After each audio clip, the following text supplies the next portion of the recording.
Assalamualaikum warahmatullahi wabarakatuh. Alhamdulillahirrabbilalamin. Wassalatu wassalamu ala ashrafil anbiya'i wal mursalin Sayyidina wa maulana Muhammadin wa ala alihi wa sahbihi wa barik wassalim ajmain. Amma ba'du.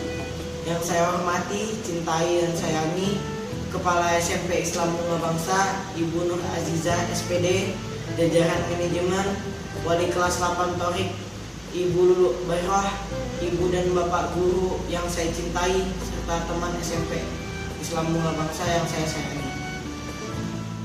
Kita ucapkan puji syukur kehadirat Allah Subhanahu wa Ta'ala, karena berkat rahmat, taufik hidayah dan inayahnya lah kita diberi kesehatan serta kemampuan sehingga berkumpul di kajian Jumat minggu ini dengan tema keutamaan sholat dari bahasa Arab yang berarti doa.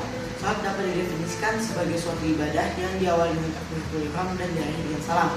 Sholat adalah suatu media antara seorang hamba dengan Rabbnya. Sholat adalah tiang agama dan juga pembatas antara keislaman dengan kemunafikan.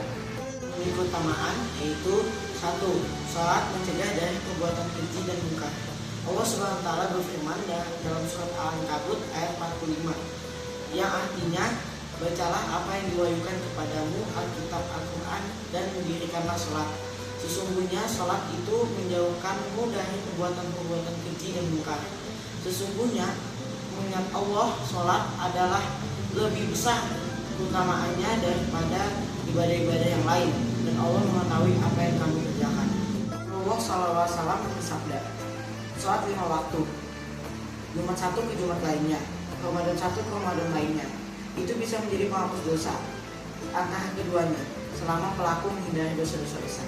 Sholat adalah cahaya di dunia dan akhirat bagi orang-orang yang melakukan. Kesimpulannya, bahwa orang yang sholat hendaklah senantiasa menjaga sholatnya, mengerjakan dengan ikhlas dan istiqomah. Pada akhirnya, marilah kita tingkatkan kualitas sholat kita, mengajarkan mereka yang belum tahu mengetahui dasar bahwa sholat dapat mengantarkan keselamatan dunia dan di akhirat kelak. Amin ya rabbal alamin. Sekian kajian Jumat kita kali ini, semoga bermanfaat bagi kita semua. Wabillahi taufiq wal hidayah. Wassalamualaikum warahmatullahi wabarakatuh. Assalamualaikum warahmatullahi wabarakatuh. Puji syukur kita aturkan atas kehadirat Allah Subhanahu wa Ta'ala yang telah memberikan kita kesehatan. Perkenalkan, nama saya Dinda Kesya. Kali ini saya akan sedikit berceramah tentang keutamaan sholat. Kita semua tahu sholat merupakan tiang agama. Maka kita sebagai umat muslim yang beriman, agaknya selalu dirikanlah sholat yang khusyuk dan benar.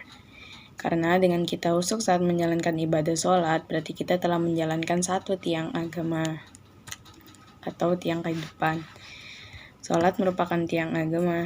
Hal itu tersebut bisa dianalogikan dengan sebuah tiang bangunan roboh, maka seluruh bangunan yang lainnya pasti ikut hancur dan rusak. Begitu juga dengan kehidupan kita. Baik buruknya sholat kita merupakan cerminan perilaku kehidupan kita yang kita jalani. Banyak orang yang berpendapat bahwa jika ingin melihat bagaimana seseorang, maka cukup lihat cara sholat orang tersebut. Kalau sholatnya baik, insya Allah semua amalan dan perbuatan yang dilakukan orang tersebut juga baik. Adanya karena kekhusyukan sholat dapat mencerminkan bahwa telah dengan maksimal menjalankan perintah Allah Subhanahu wa Ta'ala dalam hal ini yaitu sholat. Hal ini juga merupakan sebuah bukti ketakwaan kita terhadap Allah Subhanahu wa Ta'ala. Lain halnya jika kita selalu seenaknya dan tidak khusyuk saat menjalankan sholat, baik dalam soal waktu maupun bacaan yang dilantunkan, maka sudah dapat dipastikan yang lain orang tersebut tidak akan jauh berbeda. Ada juga sebuah hadis Nabi yang mengatakan bahwa sholat dapat mencegah diri dari perbuatan keji dan mungkar. Hal ini menjadi sebuah kesimpulan, yaitu sholat yang dikerjakan dengan baik dan khusyuk akan dapat mempengaruhi jiwa dan hati nurani kita, kekhusyukan dari penyakit hati, dan hal buruk yang bisa merugikan orang lain.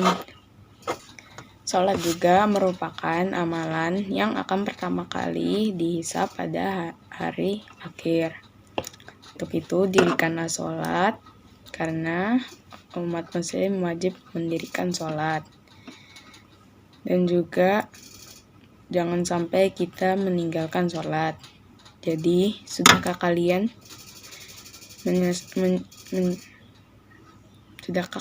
sholat? Dan sampailah kita pada bagian akhir dari ceramah ini. Semoga dapat memberikan banyak manfaat bagi. Assalamualaikum warahmatullahi wabarakatuh. Nama saya Ali Fabian dari kelas 8 Khalid, menceritakan tentang keutamaan sholat. Dari keutamaan sholat banyak kita temukan dalil dari Al-Quran dan As-Sunnah tentang keutamaan ibadah sholat. Akan tetapi, sungguh mengherankan ketika kita jumpai kaum muslimin yang tidak mengetahui atau pura-pura tidak tahu tentang keutamaan dan kedudukan ibadah sholat sehingga melalaikannya. Bagi sebagai kaum muslimin, sholat adalah ibadah yang paling tidak menarik, merepotkan, dan melelahkan. Jadi mereka tidak mendirikan sholat, tidak menyisihkan waktu dengan mendirikan sholat, bahkan terkadang mengejek saudara yang perhatian dengan sholat, atau menjadikan sholat sebagai bahan gurauan atau candaan. Dalam tulisan singkat ini, kami akan sebutkan sedikit tentang keutamaan ibadah sholat sebagai bahan pengingat bagi penulis pribadi dan juga kaum muslimin yang membaca tulisan ini. Sholat adalah penjenguk hati yang menghibur jiwa. Sholat merupakan penjenguk hati, penghibur, dan penenang jiwa. Oleh karena itu Nabi SAW bersabda, "Tibu wajila qurrati aini fis salati jubi ba'illa min nabiyyan nisa'ullah." Dijadikan kesenanganku dari dunia berupa wanita dan minyak wangi, dan dijadikan penyembuh hatiku di pada sholat. Hadis riwayat An-Nisa.